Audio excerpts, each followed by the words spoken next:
hermanos. Bien, pues qué gusto poder estar aquí nuevamente. Ha sido y será un mes un poco movido, refiriéndonos no solo cuando se acabe abril, sino empezando el siguiente.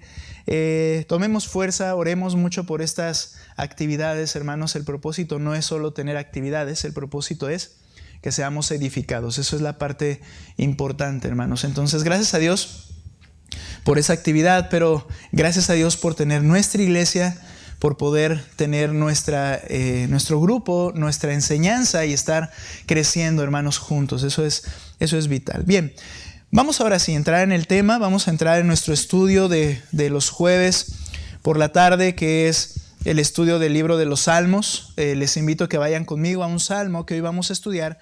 Salmo 66, por favor. Acompáñeme al Salmo 66. Y hemos estado estudiando este libro de los Salmos, no capítulo a capítulo, que sería algo maravilloso, ¿verdad? En eso tendríamos quizá unos 10 años de estar estudiando permanentemente, no lo sé, y sería hermoso, pero gracias a Dios porque estamos tratando de tomar salmos, catalogarlos para entender qué tipos de salmos hay en el libro de los Salmos, y cuando usted lo lea, usted pueda con facilidad o con mayor facilidad poder identificarlos y entonces saber a qué se está refiriendo. Quiero recordarle que el libro de los Salmos en las escrituras hebreas, el libro se llama Tehilim, que significa alabanza. Ahora, el libro de los Salmos se convirtió en el himnario para los judíos. Era el libro de los cantos, ¿verdad? En las reuniones o en las actividades en el templo también. Y este libro fue escrito, compilado, ¿verdad? De distintos escritores, de los cuales uno de ellos, por ejemplo, es Salomón, ¿verdad? El primer libro, escrito y compilado por él. Y después, en los demás libros del libro de los Salmos, que está por tomos, aparecen otros salmos de David más adelante, aun cuando él ya no estaba. Ahora, este libro de los Salmos entonces es el himnario para los judíos y estamos aprendiendo que hay distintos tipos de salmos de acuerdo a la temática de ellos. Un poquito más que nada de conocimiento en cuanto al libro. Obviamente ahorita al leerlo que queremos que Dios nos hable al corazón, a nuestras mentes, pero hay que entender un poco también y quería recordarles la manera de este libro. Hay distintos tipos de salmos de acuerdo a la temática de cada salmo. Y lo hacemos, esta clasificación, siguiendo una propuesta de Gary Williams en su libro Salmos, Alabanza y Clamor a Dios. Ahora, la clasificación consta de 9 tipos de salmos, hermano. Ayúdeme con ese. La clasificación consta de 9 tipos de salmos. Hay otras clasificaciones de otros autores. Pero, por ejemplo, en este caso tenemos estos 9 tipos de salmos. Salmos de alabanza general, que fue el primero que vimos. Recuerda, este salmo de alabanza general es que exalta a Dios por lo que Dios es y lo que Él hace en toda circunstancia. ¿Están muy chiquitas las letras? ¿Sí la alcanzan a ver? ¿No se alcanza a ver? Sí. A ver. Salmos de clamor. Es que yo no lo veo ya casi, pero ahorita. Salmos de clamor, hermanos, que ya vimos también, en el cual el autor está escribiendo y al escribir está describiendo su angustia y clamando por ayuda, comprometiéndose a alabar a Dios cuando Dios responda.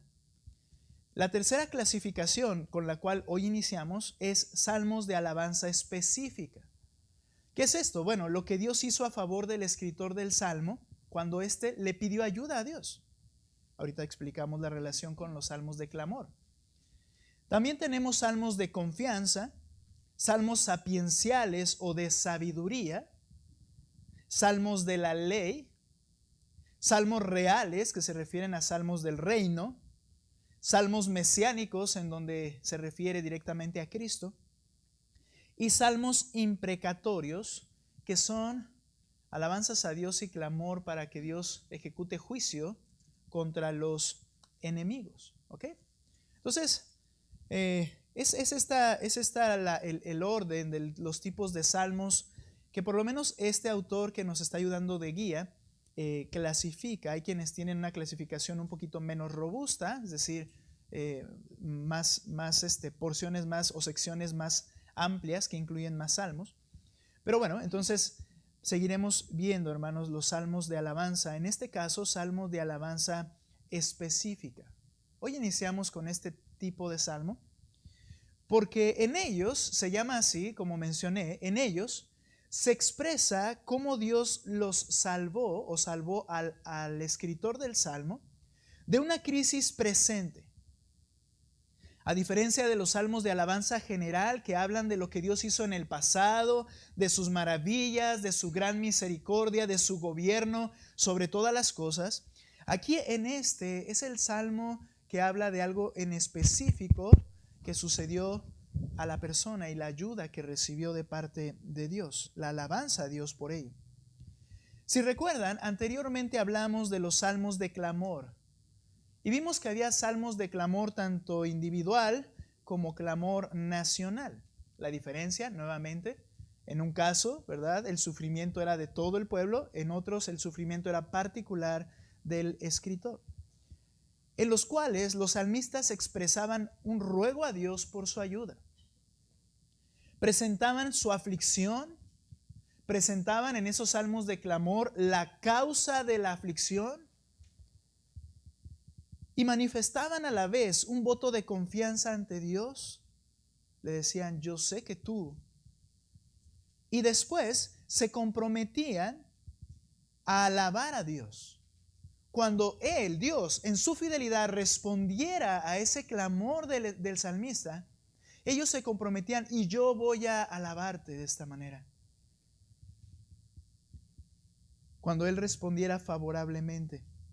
Así entonces, podríamos decir que los salmos de alabanza específica son, por decirlo de alguna manera, la secuela a los salmos de clamor. Si en el salmo de clamor Él pedía ayuda por una angustia particular, el salmo de alabanza específica es la alabanza resultante cuando el Señor atendió a ese clamor que el escritor había expresado. Entonces, los salmos de alabanza específica son la secuela de los salmos de clamor, pues expresan esa alabanza que nace del corazón del creyente porque ha sido atendido y ayudado por Dios cuando estaba en angustia. Dios escuchó su clamor y atendió a su llamado de auxilio, y entonces ahora el salmista le alaba. Ahora bien, si estamos hablando de la alabanza, y estos salmos son de alabanza por la respuesta de Dios, como el que veremos en el capítulo 66, quisiera que pensáramos en algo. Estamos muy acostumbrados, se ha hecho como algo normal quizá, y quizá ha sido siempre, el hecho de alabar con los labios a Dios. De hecho, lo acabamos de hacer hace unos instantes. Estamos tan inundados de eso. Quizás si creciste en una iglesia desde la pequeñez, estuviste haciéndolo, aun cuando quizá todavía no entendías muchas cosas. Llegaste a una iglesia y todavía no conocías quizá nada del evangelio, pero ya estabas alabando a Dios, porque en el servicio de la congregación se alaba a Dios. El punto es que la alabanza puede hacerse tan cotidiana que se puede perder el sentido correcto de la alabanza. La alabanza se hace tan normal o se normaliza en nuestra mente que hay una cosa que debemos preguntarnos: ¿es nuestra alabanza genuina? ¿Por qué alababan estos hombres como el que vamos a ver ahora? Al compararlo con eso, ¿es mi alabanza de una forma genuina? Ahora, hermanos, obviamente, y en esto hay que aprender varias cosas, ¿no? Pero no estamos hablando de el tipo de música que se va a usar para decir si es la alabanza correcta o no.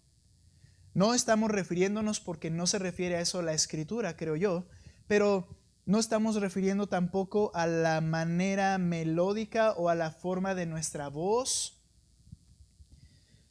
a la fuerza quizá. Bueno, la alabanza implica muchas otras cosas, pero debemos preguntarnos si nuestra alabanza es genuina. Puede haber distintas maneras de expresarlo, emocionalmente también, y eso no está mal de por sí. Pero la pregunta sigue en el aire: ¿es nuestra alabanza genuina ante Dios? ¿Cómo puedo saber que estoy alabando a Dios como debo hacerlo? Bien, en esta noche, este es nuestro tema en el Salmo 66. Nuestro tema es la mejor alabanza. Y vamos a darnos cuenta cómo el Señor nos va a enseñar que la mejor alabanza surge después de un proceso de Dios trabajando en nuestros corazones. Quiero iniciar con esto, hermanos. Vamos a ver, y nota en tu Biblia, ya al tenerla ya abierta, te vas a dar cuenta de algunas cosas. Salmo 66, ¿estamos ahí? Ok. Quiero que notes que está dividido en 4 estrofas. La primera estrofa es del capítulo 66, versículo 1 al 4, y luego viene una frase ahí que dice Selah. Después viene del 5 al 7 una siguiente porción o estrofa, y luego dice Selah nuevamente. Después del 8 al 15 y viene la misma palabra Selah, y después del 16 al 20 y es la conclusión de este salmo. Ahora, este salmo está dividido entonces en 4 estrofas. Esa palabra Selah, lo que significa en realidad, lo que se cree que significa, hermanos, es que es un preludio o más bien un interludio musical o un tiempo de silencio. Es decir, que después de haber dicho la primera estrofa, puede considerarse como un tiempo de meditación de lo que se ha dicho. Y en ese tiempo de meditación, lo más probable es que entraba un interludio musical antes de que comenzaran a cantar la segunda estrofa. Y lo que quiero que veamos es que en cada una de estas estrofas vamos a aprender lo que la mejor alabanza es. En la primera estrofa vamos a hablar de la alabanza, lo que debe ser. ¿Ok? Primera estrofa, lo que debe ser. Les voy a pedir que lean fuerte del verso 1 al verso 4, hermanos. Adelante. Verso 1 al verso 4, primera estrofa de esta alabanza. ¿Qué dice?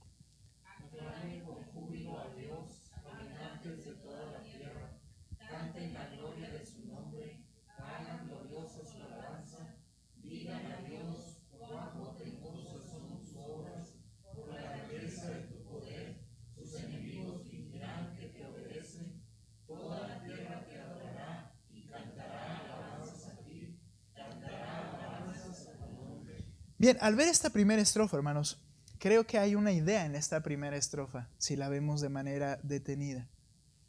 Y la idea del autor es lo que la alabanza debe ser. En primer lugar, esta primera estrofa, fíjate cómo nos enseña el cómo, vamos a decir la manera de la alabanza. Verso 1 y 2. Aclamen con júbilo a Dios, habitantes de toda la tierra. Canten la gloria de su nombre, hagan gloriosa su alabanza. El cómo de la alabanza en estos primeros 2 versos. Esta palabra aclamen, nuestra traducción añade con júbilo, porque esa es la idea. Aclamar, entendemos que aclamar es como gritar, ¿no? Es como gritar. Pero el punto es este, que esa palabra significa aclamar, es un fuerte ruido público, pero es a la vez un grito de alegría y exaltación. Gracias, hermana. Se refiere a un grito de alegría, a un grito de triunfo, a un grito que cuando podían ellos haber vencido, ellos gritaran de manera jubilosa, y por eso correctamente no solo lo ponen como aclamar, sino un clamor de alegría, con júbilo a Dios. Era un grito de alegría, traducido de esta manera, un fuerte ruido público, una exaltación ruidosa y estruendosa. Y si entendemos, hermanos, que recuerdas que la poesía de los judíos era sinónimos de ideas. Las siguientes frases abajo, las siguientes ideas que se empiezan a dar, son sinónimas de la anterior. Mira lo que dice el versículo 2. Canten la gloria de su nombre. ¿Qué es cantar? Bueno, cantar es hacer música con el sonido que sale de nuestras voces. Y luego dice, hagan gloriosa su alabanza. Cuando estamos viendo aquí, hermanos, si entendemos que son ideas paralelas, debemos entender que se refiere a que al exaltar a Dios, alabar a Dios con tus voces, con tus palabras, requieren que se haga de manera gloriosa. Requiere que se haga de manera aclamarlo con júbilo. Nota cómo dice el versículo 2, hagan gloriosa su alabanza. ¿A qué se refiere? A las características, el cómo de la alabanza. Era lo que el escritor estaba diciendo. Alaba a Dios, pero alábalo de manera gloriosa. ¿Qué es esto? Que se escuche con fuerza tu voz. Que se escuche con gozo tu voz. Que se escuche un estruendo lo que estás diciendo con tus labios. Es interesante que el escritor hable de este asunto. Que hable de... Y de hecho, en el libro de los Salmos hay muchos pasajes en el que se habla de canten o alaben con júbilo. Lo dicen varios pasajes del libro de los Salmos. La cuestión es esta. ¿Por qué lo quiero hacer así? ¿O por qué no lo quiero hacer así? ¿Por qué alguien no lo haría de manera jubilosa? ¿Por qué alguien no cantaría a Dios de manera estruendosa? ¿Por qué alguien no lo haría? Pues porque no siente la motivación para hacerlo. ¿Cierto? No solo habla del cómo de la alabanza, y ahorita lo aplicamos a nuestra vida, pero también el qué de la alabanza. Y esto está conectado con el cómo. Porque ¿qué significa alabar realmente a Dios? Versículo 3. Primero, digan a Dios. La alabanza es una expresión de los labios dirigida a Dios, no a la audiencia que está aquí conmigo. No a un público en general y apreciable público, sino que va dirigida a una persona. Y dice el salmista, hazlo con júbilo, habla a Dios, dile a Dios. La alabanza es una expresión de los labios dirigida a Dios. ¿Cuál es el punto? Que no le estás hablando a alguien que te escucha y te ve y piensa y dice, wow, qué persona o cómo lo hace. Sino que estás diciéndoselo a quien sin duda conoce los deseos de tu corazón y quien sin duda sabe las intenciones que tienes en ese corazón. Se lo estás diciendo a Dios. Entonces, si el que estaba cantando lo estaba haciendo deshonestamente, nada más acuérdate, se lo estás diciendo a Dios. Y en el qué de la alabanza, en primer lugar, son palabras dirigidas a Dios. Pero mira, sigue versículo 3. Digan a Dios. ¿Qué le vas a decir a Dios? Cuán portentosas son tus obras. Por la grandeza de tu poder, tus enemigos fingirán que te obedecen. Toda la tierra te adorará y cantará alabanzas a ti, cantará alabanzas a tu nombre. Es un reconocimiento de algunos aspectos, particularmente dos principalmente. El nombre de Dios. ¿Y cómo se ve el nombre de Dios? Por sus obras portentosas. Recuerda que el nombre de Dios no es un título, no es una frase, sino el nombre de Dios se refiere a las características que esa persona tiene. ¿Y cómo se sabe de esas características? Bueno, al ver las obras portentosas de Dios. Estás reconociendo su poder por lo que Él hace y ha hecho y hará. Y por tanto, dice el que está invitando a la alabanza y alabando a la vez, toda la tierra te adorará y cantará alabanzas a ti y aún tus enemigos. Le expresa que Él es digno de toda adoración y que todas sus criaturas deben alabarlo, aún sus enemigos, por sus obras tan portentosas. Bien, al ver esto aquí, hermanos, el cómo y el qué de la alabanza, la pregunta es, ¿cómo es nuestra alabanza? ¿Cuál es la intención de nuestra alabanza? ¿Sabes? Es interesante la frase del verso 3. Por favor, ayúdame tú a leer nuevamente el verso 3. Léanlo fuerte, hermanos. Verso 3. Y ahí voy a resaltar una frase. ¿Qué dice, hermanos, verso 3? Digan a Dios,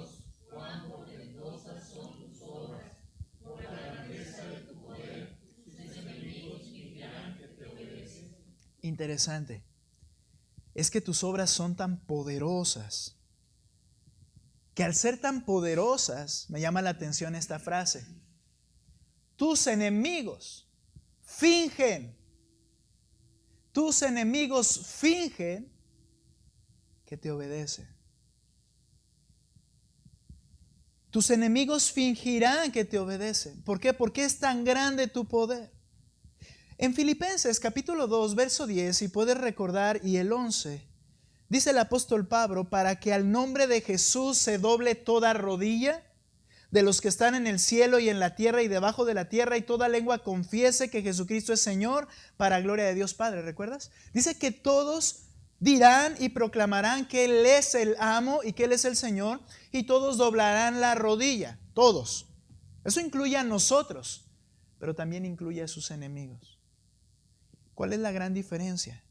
La gran diferencia es que sus enemigos estarán fingiendo alabanza, estarán fingiendo obediencia.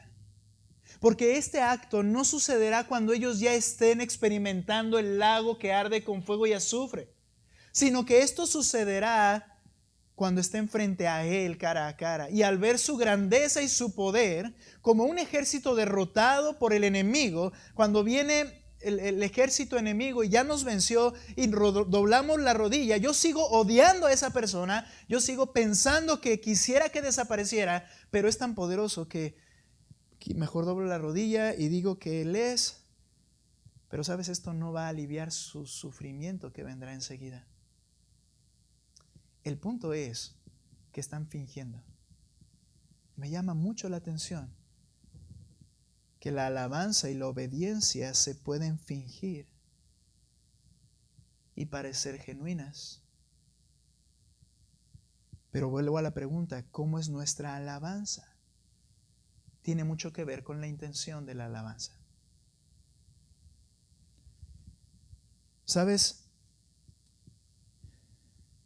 Puede ser que finjamos nuestra alabanza a Dios. Y obviamente, como vamos a ver más adelante, me refiero no solo a los cantos en la iglesia, sino a cuando exaltamos con nuestros labios a Cristo. Puede haber muchas razones y muchas motivaciones. El qué dirán, el si me están viendo, y mira, aquí es donde comienza a ser muy ridículo algunas de las frases que luego decimos. No, es que yo canto feo y no quiero que nadie se espante. Y te diría el salmista: aclámalo con júbilo, porque le estás hablando a Él. Te está escuchando Él. Y díselo con todo tu corazón que sus obras son portentosas. Díselo. ¿Y quién es el que nos está preocupando? El que está al lado o el que está enfrente. Hermanos, esto no es una genuina alabanza, por lo menos como lo estamos viendo y el autor lo está explicando en este pasaje. Como creyentes hay que recordar que fuimos escogidos por Dios para alabarle al glorificar a Cristo. Hebreos 13:15 dice: por tanto, ofrezcamos continuamente mediante Él, refiriéndose a Cristo, sacrificio de alabanza a Dios, es decir, el fruto de labios que confiesan su nombre permanentemente. Y no se refiere a que yo esté en el trabajo y esté cantando allá, ¿verdad?, un canto de manera fuerte, sino se refiere, incluye el canto, pero se refiere a que hables y digas las maravillas de ese Dios portentoso, que lo exaltes y que sea un fruto, un sacrificio permanente que tú ofreces a Dios, fruto de labios que confiesan su nombre, su grandeza, su santidad, su salvación, su perdón, su amor, su justicia, y que tú estés constantemente alabando a Dios. Hermanos, para eso fuimos escogidos, dice la Escritura. ¿Recuerdas que es la iglesia la que va a anunciar las virtudes de aquel que los llamó a su luz admirable? ¿Quién es? La iglesia. ¿Quiénes son esos? Los creyentes en el Evangelio. No implica, como dije, solo cantar, está incluido.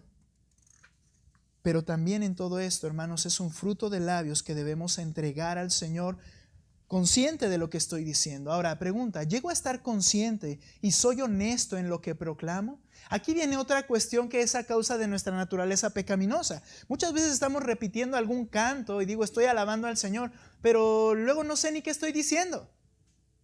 Es que se me pegó la letra. Es como cantar cualquier canto en el mundo. Está hermosa la alabanza porque está hermosa la música, pero no lo que dice. Eso no fue muy alentador escuchar esa de dormirse porque no es un buen momento.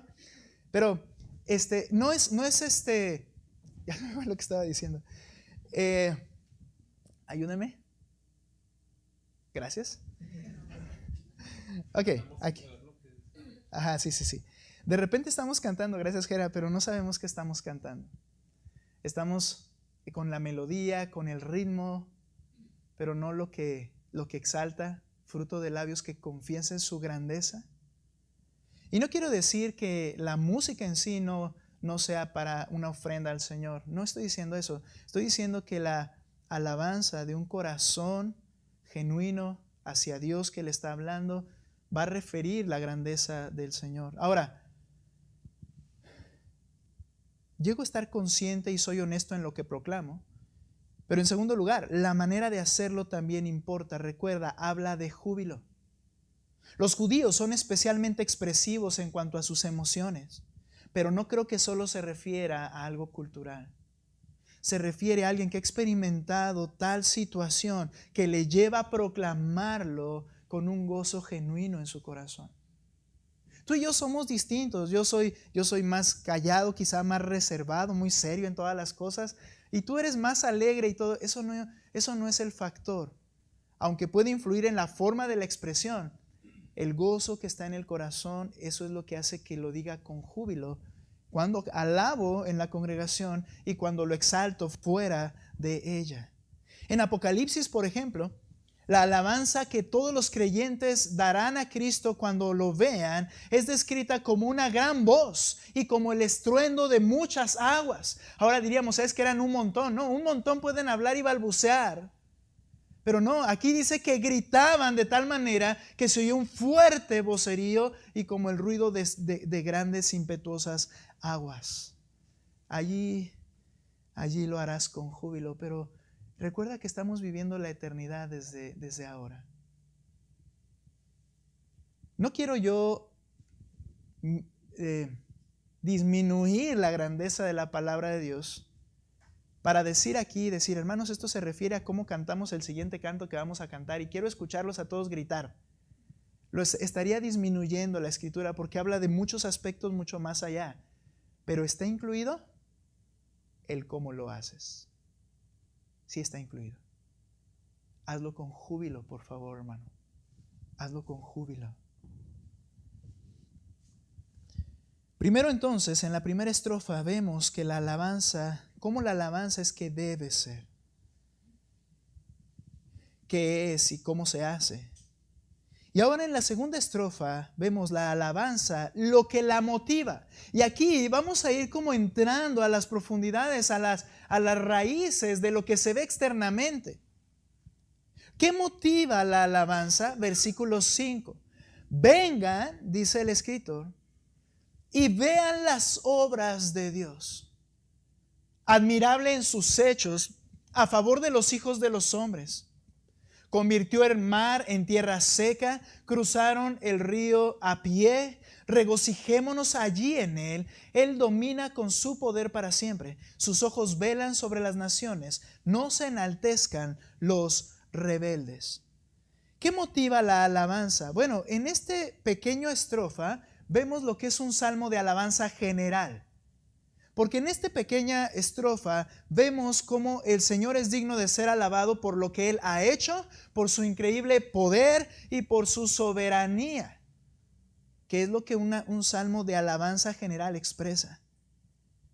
Vemos la omnipotencia de Dios y su bondad. ¿Por qué? Esto es, como veíamos, hermanos, el Altísimo con los bajísimos. ¿Qué es el hombre para que te acuerdes de él? Dice el texto que lo que él hace con todo su poder a favor de los hijos de los hombres. Él no está ajeno a su creación. Él actúa a favor de los hijos de los hombres. ¿Y qué son los hijos de los hombres? Pecadores. Y por eso Él es digno de nuestra alabanza, porque Él actúa a favor nuestro. La omnipotencia de Dios y su bondad. Y hace referencia a dos actos del pasado. ¿Los identificas? ¿Cuáles fueron esos dos actos a los que refiere el versículo 6? ¿Convirtió el mar en tierra seca? ¿Cuándo? ¿El mar en tierra seca? ¿Maye? ¿Fuerte? Ok, el cruce del mar Rojo, ¿verdad? Y luego dice, y cruzaron el río a pie. No es la misma. ¿El Jordán? Ahora, hermanos, ¿qué es lo que está haciendo el salmista? La alabanza, lo que motiva la alabanza es recordar su omnipotencia a favor de los hombres. Y refiere a dos actos del pasado, el cruce del Mar Rojo, el cruce del río Jordán. Estos dos eventos en realidad inauguraban periodos importantes de Dios relacionándose con Israel. El primero, yo te saqué, yo soy el que estoy contigo y yo te voy a conducir a la tierra prometida, ¿no es cierto? ¿Y qué hizo? Para que vieran su poder, abrió el Mar Rojo. Después de 40 años en los cuales estuvieron peleando contra Dios, el Señor vuelve a manifestar su poder para decirles, yo estoy con ustedes. ¿Cómo? El río Jordán. Porque ahora iban a tomar la tierra cuando Josué toma el liderazgo del pueblo y el Señor detiene el río en un montón, dice la Escritura, y ellos cruzan en seco por el río. ¿Y para qué? Les muestro su poder, yo estoy con ustedes, es a favor de ustedes. ¿Y eso qué motiva? Que sea Dios alabado, que sea exaltado por nosotros, sus criaturas. Trajo regocijo y certeza de la presencia de Dios con ellos. Y entonces, si Dios está con ellos, dice el siguiente versículo, verso 7, Él domina con su poder para siempre.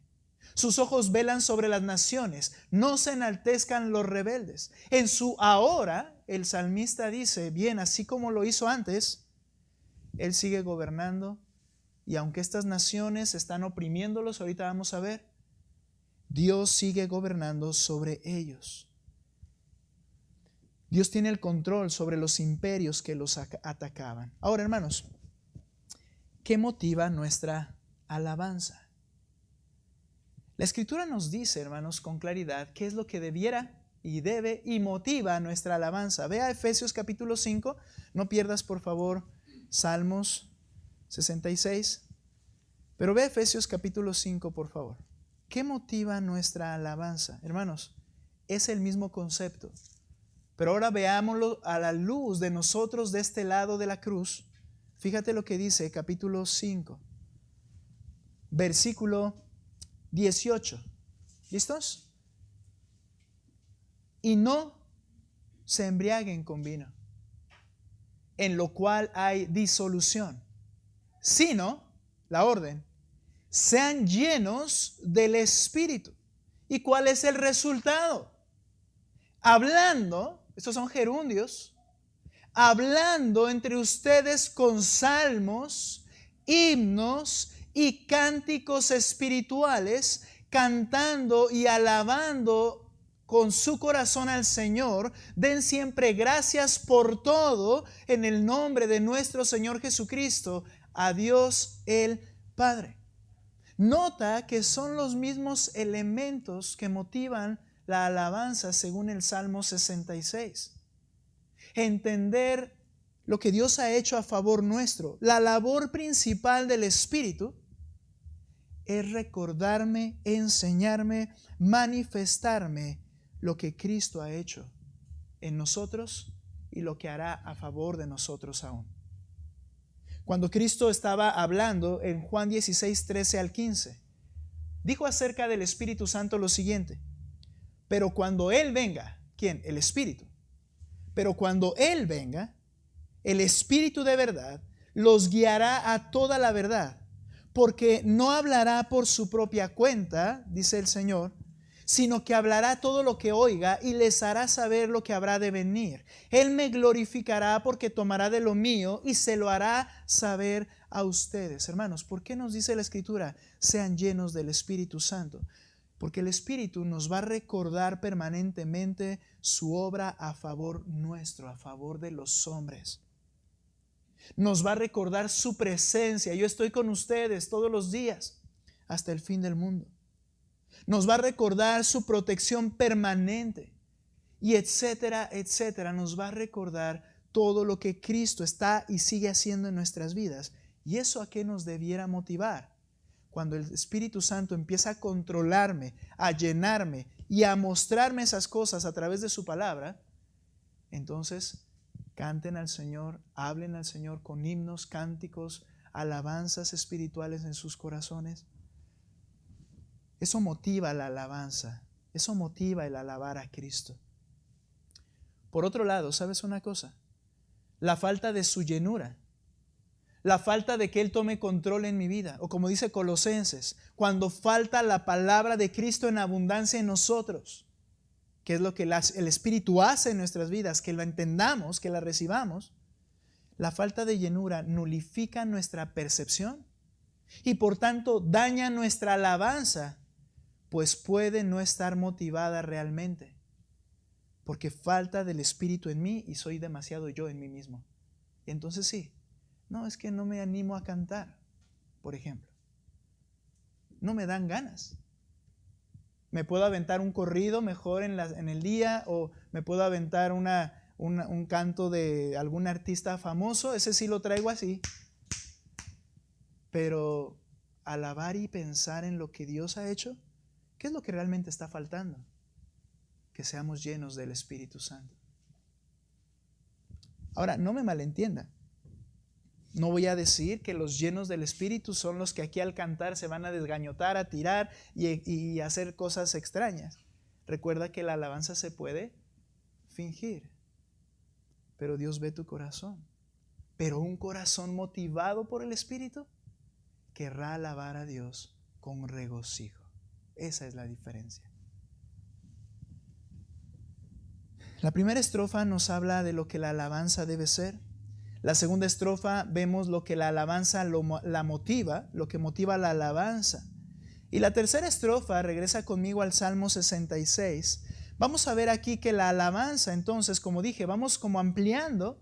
La alabanza no es el fin en sí misma, sino que es un subproducto de la adoración.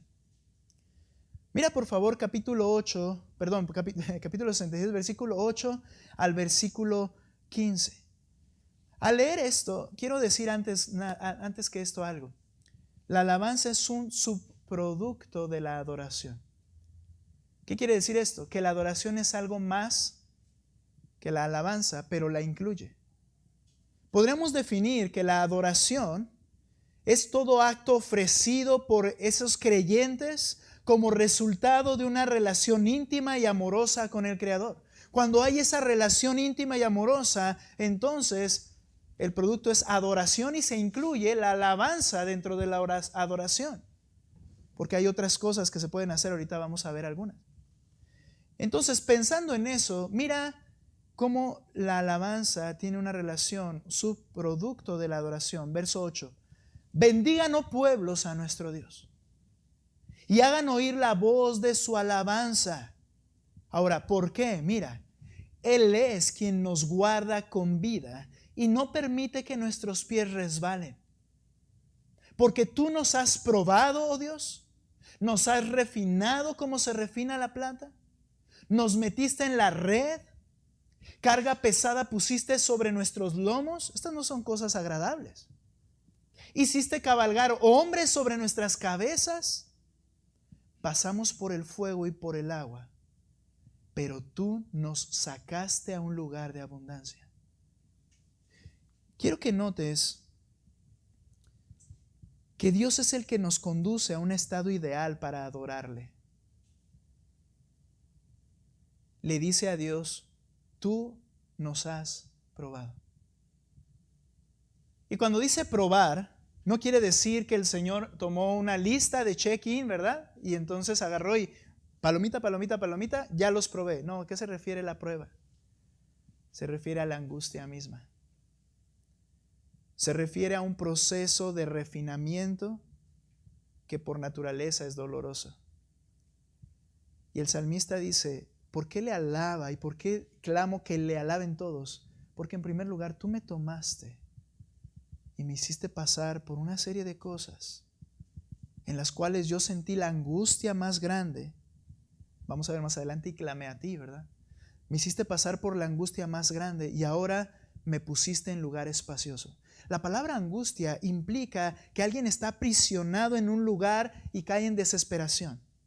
Algo muy similar a convicción. La angustia implica que está alguien en una posición apretada, se está ahogando. Y luego dice, y nos sacaste a lugar espacioso. Es como cuando agarras y, gracias Señor, ya. Pero fue necesario pasar primero por un proceso del cual el escritor le llama, nos refinaste como a plata. Purificación. Cuando esto sucede, nota lo que va a pasar después. Cuando el Señor ya lo saca de ahí, verso 13, entraré en tu casa con holocaustos, a ti cumpliré mis votos, los que pronunciaron mis labios, cuando Él prometió, cuando tú me respondas, yo voy a hacer. Dice, lo que pronunciaron mis labios y habló mi boca cuando estaba en angustia. Te ofreceré holocaustos de animales engordados. Con el humo de la ofrenda de carneros haré una ofrenda de toros y machos cabríos. Ahora, ¿esto qué significa? Bien, este era el ritual del culto de un judío. ¿Por qué hacía estas cosas, hermanos? ¿Por qué holocaustos, sacrificios, humo, carne quemado, animales? ¿Por qué? Razón básica. Ok, una de las razones, el perdón de pecados, pero no todas eran por esa razón. Pero la básica de todo, hermanos, es porque Dios se los ordenó. ¿Vas a ofrecer? Uno era para el derramamiento de sangre para el perdón de pecados. Unos eran ofrendas también. La mayoría, cierto, de las muertes era para perdón de pecados. Otras ofrendas de olor fragante y de humo que subía, dice la Escritura, era en forma de agradecimiento, pero el punto era que todas habían sido ordenadas por Dios. Lo que está diciendo el salmista es, yo te obedeceré. Yo haré todo lo que tú me has mandado hacer. La adoración no solo es cantar, la adoración también es obedecer con gratitud a ese que me ha salvado, perdonado, transformado.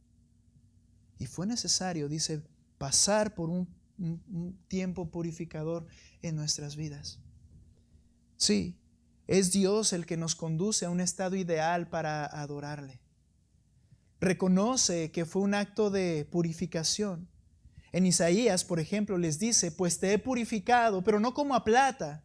Te he probado en el crisol de la aflicción. En la plata, ¿cómo se le purifica? En fuego, ¿no? Y aquí dice, yo te he probado en el crisol de la aflicción. Por amor mío, dice Dios, por amor mío lo haré. Esto es bueno. Este acto purificador es bueno para nosotros y lo hace el Señor por amor a su nombre. ¿Por qué? ¿Cómo podría ser profanado mi nombre? Mi gloria pues no la daré a otro. Mira, el punto es este. El Señor se ha comprometido particularmente contigo y conmigo, creyentes, a santificarnos. Y Él ha determinado cuál será el proceso para que tu pecado y mi pecado comiencen a arrancarse de nosotros. Como en la plata se le arrancan las impurezas, a cierta temperatura, cuando la plata empieza a derretirse y las impurezas suben y la plata baja, bien, el Señor sabe cuál es el nivel de calor hasta que tu pecado y mi pecado empiece a desprenderse de nuestra naturaleza. Pero sabes, es por amor a su nombre, dice, porque ¿cómo va a ser profanado mi nombre? ¿Qué es esto? Nuestra santificación, hermanos, va a traer gloria a Dios. De lo contrario, su nombre es blasfemado por personas que dicen ser cristianas y su pecado está en ellos. Y esa frase que les he dicho, viven como el diablo, pero dicen que son cristianos. A los que son cristianos, el Señor les meterá en un proceso en el cual quiere santificarnos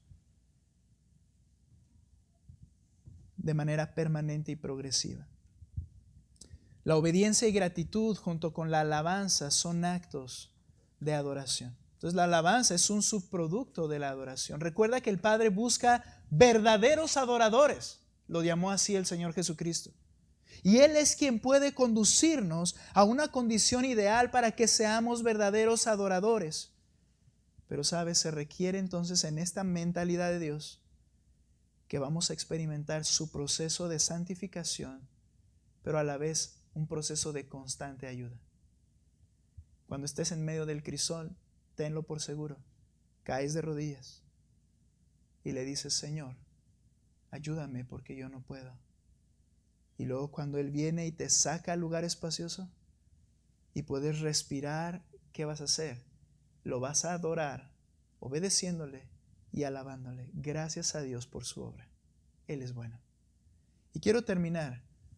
La alabanza, vimos la primera estrofa, la alabanza lo que debe ser, la segunda, la alabanza lo que la motiva, y la tercera, la alabanza y la adoración. Y en la cuarta estrofa vemos la alabanza en un acto muy privado, un acto de confianza. Mira lo que dice el verso 16. De una manera más específica, los únicos capacitados para alabar a Dios son los que han tenido una intimidad de confianza con Él. Mira por favor verso 16. Vengan y oigan todos los que temen a Dios. Y contaré lo que Él ha hecho por mi alma. Con mi boca clamé a Él, y ensalzado fue con mi lengua. Si observó iniquidad en mi corazón, el Señor no me escuchara. Pero ciertamente Dios me ha oído, Él atendió la voz de mi oración. Ahora, esto es significativo con el último capítulo que habíamos estudiado, el capítulo 44 del Salmo. En ese salmo de clamor, que es un salmo de clamor nacional, el escritor y en la nación decía: no hemos abandonado tus mandatos y tú nos trajiste esto. Este salmo, no estoy diciendo que sea el que está ligado directamente, pero es una respuesta similar. Él dice: yo clamé al Señor, y si hubiera habido en mi corazón algunas cosas, Él no me hubiera oído. Es decir, si yo me estuviera haciendo tonto y le hubiera dicho: Señor, ¿por qué me pasa esto? Y yo sé mi pecado, dice, Él no hubiera atendido. Pero en este caso creo que Él está diciendo: no había algo en mi corazón. Yo por lo menos no era consciente de un pecado en mi mente. Y yo clamé al Señor y Él me escuchó. Todo ese proceso purificador fue, en un sentido, un acto de Dios mismo, en el cual, por decirlo así, aunque como dije la vez pasada, no toda aflicción es por causa de un pecado específico, toda aflicción es causa del pecado, eso sí. Y es un proceso para arrancarnos ese pecado de nuestras vidas. Bien, el punto es que Él está recibiendo la respuesta de Dios. Y dice el siguiente versículo, verso 17, con mi boca clamé a Él, ensalzado fue con mi lengua. Si observó iniquidad en mi corazón, el Señor no me escuchara, pero ciertamente Dios me ha oído. Él atendió la voz de mi oración, bendito sea Dios, que no ha desechado mi oración, ni apartado de mí su misericordia. Dios atendió al creyente. Esta experiencia íntima con Dios conduce a la mejor alabanza. Edifica nuestra confianza en Dios y entonces le puedes decir: bendito eres por lo que tú has hecho. Al clamar al Señor experimentaremos la más profunda confianza al ver su respuesta, y eso producirá la más hermosa alabanza. Qué contradictorio es para nuestra mente, hermanos. ¿Quién quiere pasar por dificultades? Yo a veces estoy pensando, y eso no debo hacerlo, creo que no debo hacerlo, pero de repente viene a mi mente y pensar: ¿qué podría pasar en mi familia? Y me preocupa, ¿no? Me puedo imaginar casi cualquier cosa dolorosa. Y no es que debemos dar lugar al diablo en ese sentido, pero entender algo: el Señor quiere y sigue trabajando en nuestras vidas. Y en ese proceso va a ser bueno, porque yo voy a clamar a Él y después voy a poder decir con todo mi corazón: bendito eres Dios, porque me escuchaste y me respondiste. Qué malo sería que nunca tuviéramos esa experiencia, que todo fuera bien, sin problema. Nunca hubo realmente una manifestación de Dios contigo en el momento que lo necesitaste. Qué lamentable. Pero gracias a Dios, porque nosotros lo hemos necesitado y lo necesitaremos aún, y Él está con nosotros y manifestará su poder. La alabanza, la correcta alabanza, la mejor alabanza, surge de un corazón que está en las manos del Maestro, en la cual Él está trabajando, y desde lo más íntimo, no la cuestión solo externa, pero desde lo más íntimo, con júbilo, lo va a alabar por su grandeza y su fidelidad. Que así alabemos a Dios, que seamos privilegiados en poderlo alabar de esa manera. Puestos en pie, vamos a orar. Bendito Padre, Señor, si queremos alabarte de manera cada vez más real y consciente, es en base a lo que hemos experimentado por medio de tu Espíritu en nuestras vidas, de tu obra perfecta en nuestros corazones. Señor, si eso es real, que podamos alabarte de una manera jubilosa y real. Si eso es genuino, Señor, nuestros corazones exaltarán tu nombre de manera permanente, dándote gracias, cantando en nuestros corazones. Pero debemos reconocer algo, mi Dios.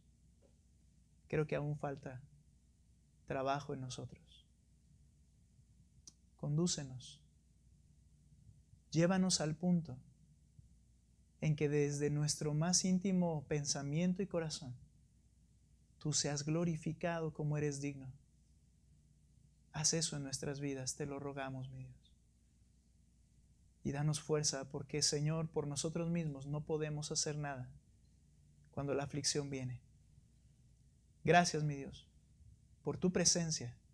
Gracias por responder nuestras oraciones. Te alabamos, mi Dios, en el nombre de Cristo Jesús lo hacemos. Amén. Vamos a cantar, hermanos.